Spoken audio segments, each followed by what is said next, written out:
The Chicago Bears just pulled off something the entire NFC is still trying to process. They finished 11-6, snatched the division title, then delivered a heart-pounding wildcard thriller against the Green Bay Packers, winning 31-27 before pushing the Los Angeles Rams to the brink in overtime, falling 20-17. That wasn't just a playoff appearance. That was a team finally refusing to break when everything screamed collapse. 7 times they were trailing in the final 2 minutes and still found a way to win. 7. The kind of comeback grit you usually only see in highlight reels, not on the Bears' sideline. At the heart of it all stands Caleb Williams, turning broken plays into jaw-dropping throws that remind everyone of Patrick Mahomes, Josh Allen, and Lamar Jackson in their prime. But here's what changes the whole picture. He finally has real help. Rome Odunze stretching defenses sideline to sideline, Luther Burden punishing anyone who dares play underneath, Colston Loveland splitting seams and becoming the safety valve nobody saw coming. Throw in DJ Moore still drawing the top coverage, DeAndre Swift and Kyle Monangai giving different flavors in the backfield, and suddenly this isn't a one-man show anymore. The offense didn't just get good, it became dangerous on purpose, moving the ball in ways that forced defensive coordinators to rethink their entire game plan. Yet even with all that firepower clicking, something bigger is brewing in Chicago. The defense has stars like Montez Sweat wrecking edges and Tremaine Edmonds holding everything together. But the front still has cracks that smart teams exploit. The Bears know it. The rest of the NFC feels it. And right now, with cap space they can unlock and a front office unafraid to swing big, this team isn't just hoping to compete next year. They're quietly putting together the exact blueprint that could turn the conference upside down. So what happens when you pair that already elite offense with a defense that finally gets fixed the right way? The Chicago Bears defense isn't short on talent that can flip games in a heartbeat. Montez Sweat keeps exploding off the edge, hunting quarterbacks and finishing plays deep in the backfield like few others can. Tremaine Edmonds stays the steady force in the middle, reading plays before they develop, piling up tackles, and keeping the entire unit communicating even when pressure mounts. Then you look at the secondary and see guys like Jalen Johnson, Kyler Gordon, Kevin Byard, and Jaquan Brisker making the kind of splash plays that steal drives. They jump routes, punch the ball loose, create turnovers that swing momentum hard. There were real stretches last season where this group looked exactly like the classic Bears defenses people remember, flying to the football and turning close games into statement wins. What stands out most is how those big moments prove the talent is already there. When everything clicks, the energy is electric. Players swarm, pressure arrives on time, and the ball finds its way into Bears' hands instead of the end zone. You can feel the potential every time Montez Sweat gets home or Tremaine Edmonds cleans up a mess at the second level. The secondary doesn't just cover, they attack. That mix of stars gives Chicago something most teams would kill for. A foundation built on proven playmakers who thrive in big spots. The defense isn't starting from zero. It's starting from a place where the right adjustments could make everything faster and nastier. But the front still has gaps that keep opponents comfortable handing the ball off and moving chains without much risk. Smart coordinators see it and lean on the run game to stay ahead of downs and control the tempo. That one weakness forces the whole unit into survival mode too often instead of dictating terms. The Bears front office sees the same thing every coach and player in the building does. Fix that foundation, let these stars operate from ahead instead of behind, and suddenly the defense stops being good in flashes and starts being great for 4 quarters. So how exactly do they turn those cracks into strength without tearing everything apart? This Chicago Bears offense stopped feeling like a guessing game and started looking like a machine built to punish mistakes. Drives don't die on 3rd down anymore because there's always another option ready. If the box stacks up, the quick passes pop open underneath. If corners press, the deep routes burn them. That kind of built-in flexibility comes from having multiple threats who force defenses to spread thin and hesitate. The ball distribution feels natural, not forced. One snap DJ Moore wins his matchup and takes the top off. Next play, Rome Odunze turns a simple out into 15 yards after contact. Then Luther Burden catches a screen and drags defenders for extra chunks. It's not one guy carrying the load. Now, it's a group where different weapons step up depending on what the defense shows, and that variety keeps coordinators guessing all game long. Colston Loveland has become the connector nobody expected to dominate so quickly. He wins in the seam against linebackers who can't match his speed, he blocks like a sixth lineman on the edge, and he turns checkdowns into first down gains when pressure forces quick throws. Pair that with DeAndre Swift slicing through gaps on zone runs and Kyle Monangai powering through arm tackles on short yardage situations, and the backfield gives you real contrast. Swift keeps things shifty and explosive in space. Monangai brings the hammer when you need to move piles. The line, anchored by guys like Joe Thuney and Jonah Jackson, has started creating cleaner pockets and lanes consistently. Everything flows smoother because the pieces complement each other instead of relying on one star to bail everyone out. The real danger for the rest of the league isn't just what this group did last year. It's how much sharper they can get with another full offseason together. Timing routes tighten. Chemistry deepens. The playbook opens up even more layers once everyone knows exactly what the guy next to him is thinking. Caleb Williams already makes magic out of nothing, but imagine him operating in rhythm with this much talent around him for years. Defenses can't load up on one area without paying somewhere else. That imbalance is what turns good offenses into nightmares. And right now, Chicago has the foundation to become exactly that kind of nightmare. So if the attack is already this complete, why does the front office still have so much room to maneuver? The Chicago Bears sit in one of those rare windows where the salary cap looks tight on paper but actually opens doors instead of closing them. They aren't buried under bad deals or forced to cut core pieces just to breathe.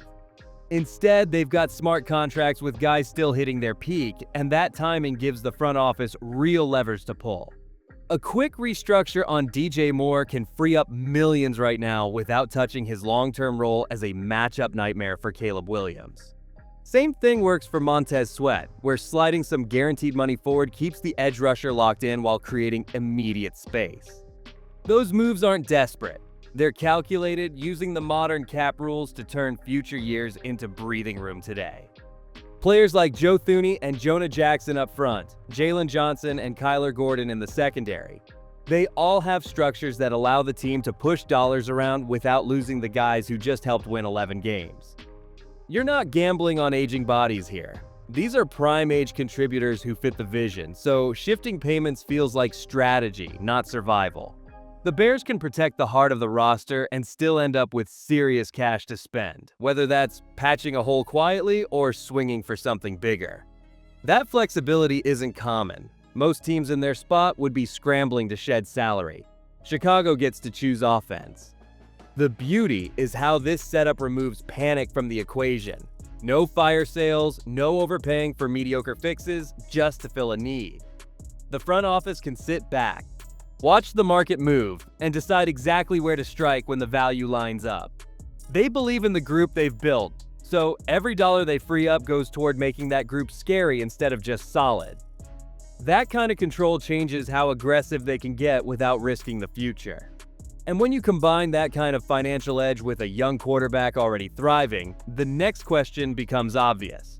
What kind of upgrade would actually make this roster unfair? The Chicago Bears running game already gives defenses headaches they can't easily solve. DeAndre Swift glides through creases with that quick burst and vision that turns small holes into big gains, especially when he gets into open space where linebackers hate chasing him. Kyle Monangai brings a different energy, in lowering his pads and driving through contact like he belongs in the fourth quarter of a playoff game. Together, they create real balance. One keeps the chains moving with shiftiness. The other grinds out tough yards when the situation demands physicality. That contrast forces coordinators to respect both the edge and the interior, opening up everything else in the playbook for Caleb Williams. Now the front office has started circling a move that could push this strength into something truly unfair. Picture adding a back like Breece Hall, who combines serious power through tackles with the receiving skills to line up wide or out of the backfield and hurt linebackers who drop too far. He's built to handle heavy workloads, punish missed assignments, and turn routine handoffs into chunk plays that erase bad series. Kenneth Walker always pops up in these conversations because of his elite burst. But Breece Hall fits this exact roster like a glove, giving Caleb Williams another weapon who can threaten every level of the defense on any down. The offense wouldn't just stay ahead, it would dictate terms from the first snap. The wild part is how this kind of upgrade stays within reach because of the cap breathing room already created. The Bears don't have to sacrifice depth or break the bank to keep DeAndre Swift and Kyle Manengai while chasing that next level piece. They can layer talent on talent without forcing anyone out. That mindset alone sends a message to the rest of the NFC: Chicago isn't satisfied with good enough. They're hunting for dominance in every phase. And when you start stacking advantages like this around a quarterback who's already special, the question shifts fast.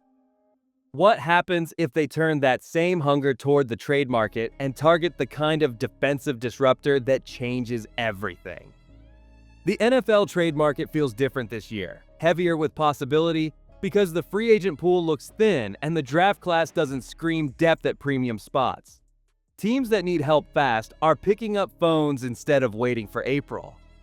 Whispers from insiders like Adam Schefter keep pointing to more movement than usual, and that environment plays right into the hands of a general manager like Ryan Poles. He has never hesitated when the price feels right. He went and got Montez Sweat mid-season, landed Keenan Allen to give his young quarterback a true alpha target. I brought in Joe Thuney to steady the line. Those weren't small swings. They were calculated hits that changed the roster's feel overnight. Now imagine that same mindset operating in a league where proven stars might actually become available. Names like Max Crosby, Myles Garrett, Danielle Hunter, Jeffrey Simmons, Chris Jones, Kenny Clark, and DeForest Buckner keep surfacing in quiet conversations. Any one of those guys could walk in and give the Bears front the kind of instant disruption that makes running lanes disappear and forces quarterbacks to rush throws. Max Crosby brings relentless motor and sack production that pairs perfectly with Montez Sweat on the opposite side. Jeffrey Simmons or Chris Jones inside would clog the middle, letting Tremaine Edmunds roam freer and clean up. The Bears hold draft capital and the cap space to absorb a big contract without blinking. They don't need to chase every rumor. They can wait, let desperation from other teams drive the price down, then strike when the fit is undeniable. What makes Chicago so dangerous in this scenario is how little they actually need to force the issue. The offense is already clicking with Caleb Williams at the controls. The defense has enough pieces to stay competitive while they hunt for that missing elite piece. Poles can afford to be patient, pick his spot, and add a monster who turns flashes of dominance into consistent control. If no blockbuster lands, they still have options that keep the momentum building. But if one of those top defenders shakes loose, the Bears are positioned to pounce in a way most teams can only dream about. That leaves everyone wondering, what does the draft look like if they decide to build the trenches the old-fashioned way instead? The Chicago Bears have another path that keeps their timeline intact and their wallet happy. One that leans on the draft to inject fresh legs and power straight into the defensive line. Imagine landing a big body like Caton McDonald right in the middle, a rookie who eats space, absorbs double teams, and clogs running lanes before they even form. He wouldn't just fill a gap, he'd give the entire front a new foundation, letting edge rushers pin their ears back without worrying about interior collapse. Then add an edge like Derek Moore, a rookie with a non-stop motor and college numbers that show he can finish with double-digit sacks when he gets home. I pair him opposite Montez Sweat, and suddenly the quarterback has nowhere comfortable to step up. Round that out with Dennis Sutton, a rookie base end built tough enough to set the edge against the run and hold up in the trenches when games turn physical. These three coming in on cheap rookie deals means the Bears keep control of their cap for years, while the defensive front transforms from questionable to imposing. Gervon Dexter and Shemar Turner, already in the rotation, get a massive boost working alongside that kind of young talent. Tremaine Edmunds can finally play downhill more often instead of chasing plays sideways. The secondary with Jalen Johnson, Kyler Gordon, Kevin Byard, and Jaquan Brisker starts flying around with less stress up front, turning good coverage into more turnovers and shorter fields for the offense. This approach doesn't require waiting on another team to blink first. It builds quietly, cheaply, and with pieces that grow together over time. The Bears stay aggressive without overextending, stacking youth on top of proven veterans in a way that fits their long-term vision around Caleb Williams. No one move has to carry the load. It's layers of improvement that compound fast. And when you look at how both the trade market and the draft give them real options to fix the same problem, it starts to feel less like hope and more like inevitability. So, what does all of this add up to when you put the full picture together? The Chicago Bears have quietly assembled the pieces that most teams spend years chasing. On one side, you have an offense that hums with purpose. It's driven by Caleb Williams and surrounded by playmakers who create mismatches everywhere. Rome Odunze, Luther Burden, Colston Loveland, DJ Moore, DeAndre Swift, and Kyle Monangai form a core that doesn't rely on tricks or luck. The line improvements with Joe Thuney and Jonah Jackson keep everything protected and flowing. That attack can win shootouts, control games, and erase deficits because it has answers built into every call. It's not a flash in the pan. It's a foundation designed to carry this franchise deep into the playoffs season after season. Flip to the other side and the vision sharpens even more. The defense already has anchors who deliver in crunch time, but the real blueprint comes from how Chicago can strengthen the front without sacrificing tomorrow. Whether through patient trades for a dominant force or a draft haul of young, hungry trench players on affordable deals, the path forward stays clear. Every option preserves the core while adding the physicality needed to dominate early downs and force opponents into uncomfortable situations. The secondary gets to attack more freely. The linebackers play faster. The edge rushers feast. That shift turns a unit with star power into one that controls games from the opening snap. This is what makes the Bears different right now. They aren't rebuilding from scratch or hoping for a miracle. They have the mental toughness shown in those late-game rallies, the quarterback talent to lead for a decade, an offense ready to score at will, and multiple realistic ways to fix the last missing piece. The NFC is starting to notice. Other teams feel the pressure building because Chicago isn't just improving. They're constructing something sustainable, aggressive, and genuinely frightening.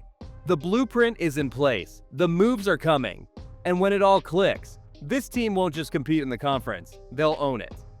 Drop your thoughts below on the boldest move you want to see this offseason, smash that like button if you're buying the Bears as the next big thing, and subscribe so you don't miss what's next.